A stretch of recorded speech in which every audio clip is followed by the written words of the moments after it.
وَكُلَّ شَيْءٍ أَحْصَيْنَاهُ فِي إِمَامٍ مُبِينٍ. اللهم صل على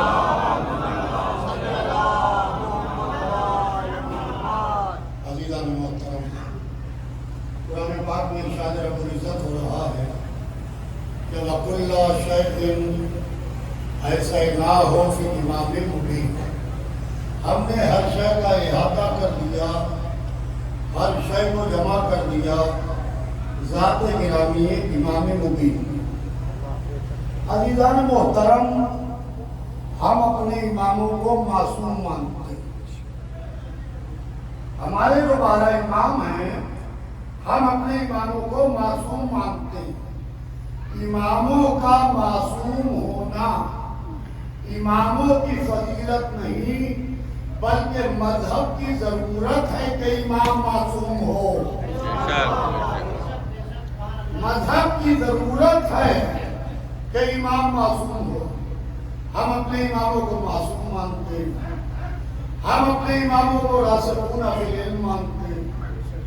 راسخون فی العلم کا مطلب یہ ہے کہ جو ہمارے 12 امام ہیں ان کے اندر علم نہیں اترا ہوا بلکہ وہ علم کے اندر اترے ہوئے ہیں.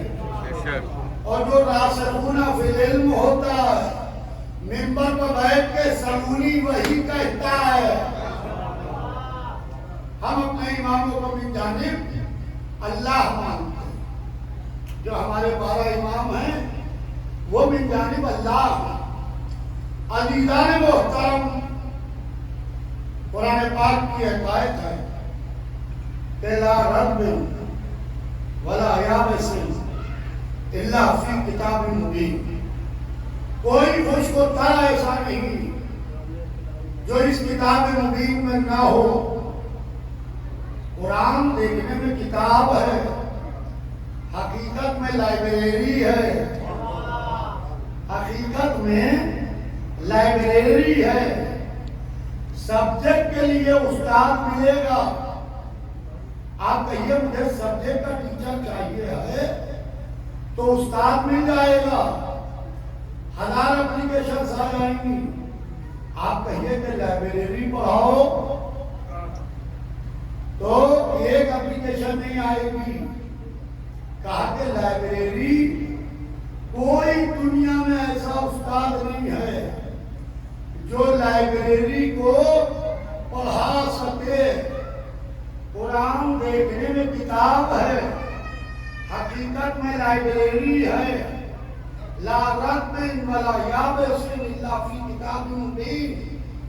تو اس کتاب مبین کو پڑھائے کون؟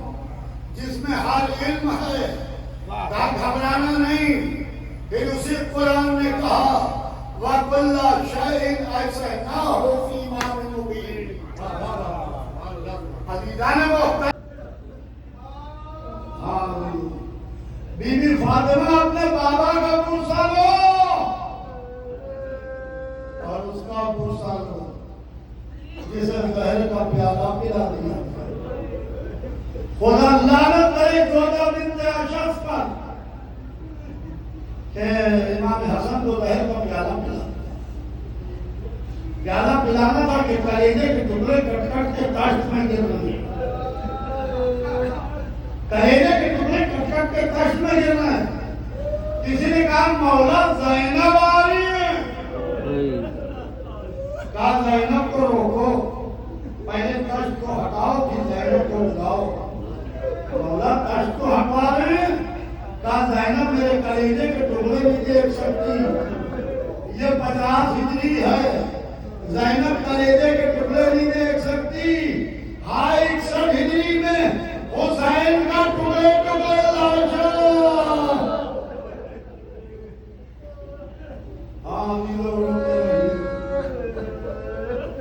بیوی کو ان کے بیٹے کا پرسا دیجیے.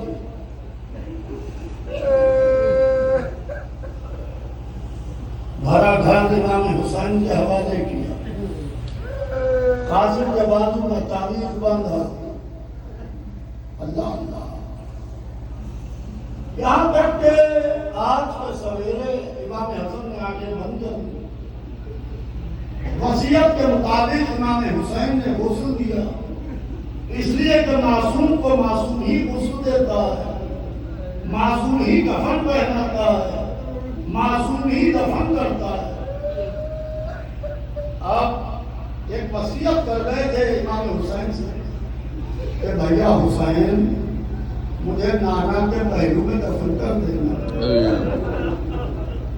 اگر لوگ منع کریں تو اماں فاطمہ کے پاس بقیع میں سلا دینا۔ عزیزو، امام حسن کا تابوت امام حسن کے گھر سے نکلا روضہ رسول کی طرف، خدا لعنت کرے جنازے پر تیروں کی بارش، جوانان بنی ہاشم نے تلوار کے دستے پر ہاتھ رکھا، حسین نے جوانان بنی ہاشم کو روکا کہ میرے بھیا کی وصیت تھی تلوار نہیں چلے گی۔ جنت البقیع میں آئے، ہر مجلس صندوق سے یوں ہی نکل آتی ہے نا، ہر مجلس صندوق سے یوں ہی نکل آتی ہے نا۔ امام حسن کی مطلب میت یوں ہی نہیں نکلی، کہتے ہیں 17 تیر صندوق کو توڑ کے امام حسن کے جسم اثر میں اتر گئے تھے۔ امام حسین نے ایک تیر نکالا، ہائے میرا بے کس حسین، کبھی حسن کے جنازے سے تیر، کبھی علی اکبر کے سینے سے برچھی، کبھی قاسم کے لاشے کے ٹکڑے، کبھی علی اکبر کے گلے سے 3 بال کا تیر۔ اللہ اللہ روتے رہیے، مجلس تمام ہو گئی۔ جنت البقیع میں ایک جگہ پر سے ریت کو ہٹایا، قبر زیادہ کھلی ہوئی ملی، اس لیے کہ معصوم کی قبر پہلے سے تیار ہوتی ہے، ملائکہ تیار کرتی ہے۔ قبر سے آواز آئی، لاؤ میرے حسن کو مجھے دے دو۔ حضرت رسول اللہ آ گئے ہوں گے، آ جاؤ میرے حسن۔ امام حسین بیٹھ کے بہت دیر تک گریا کرتے رہے۔ بہن زینب کا خیال آیا، دروازے پر آئے تو دیکھا دروازے پر زینب کھڑی ہے، حسین سر جھکائے کھڑے، بہن سے کچھ نہیں بولتی۔ بہن نے سر اٹھایا، آ جائے میں نے سنا ہے میرے بھیا کے جنازے پر تیروں کی بارش ہوئی۔ حسین خاموش، کہا آ جائے تمہیں زینب کے حق کی قسم بتا دو۔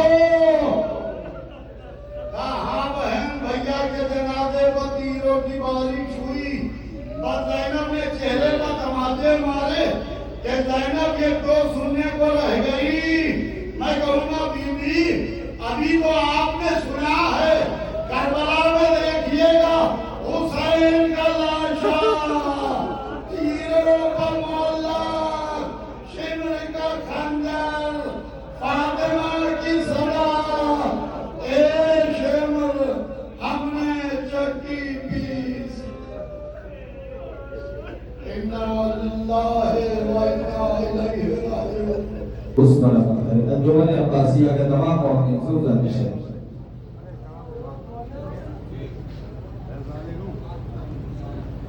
اور ایک اعلان یہ بھی سماعت فرمائیں کہ میڈیکل سینٹر لگا ہوا ہے، جن حضرات کو کسی بھی پریشانی کی دوائی چاہیے وہ تو لے سکتے ہیں۔ مومن حضرات، انجمن عباسیہ سے گزارش ہے وہ دستہ